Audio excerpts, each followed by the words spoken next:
కథలెన్నో చెప్పారు, కవితల్ని రాశారు, కాలాలు దాటారు, యుద్ధాలు చేశారు. ప్రేమలో తప్పు లేదు, ప్రేమలో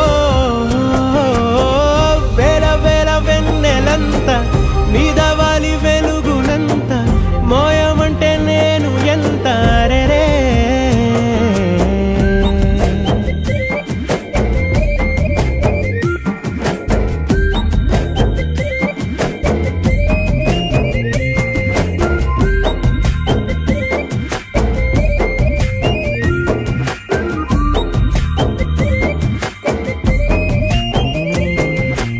ఆకాశం తాకాలి అని ఉందా, నాతో రా చూపిస్తా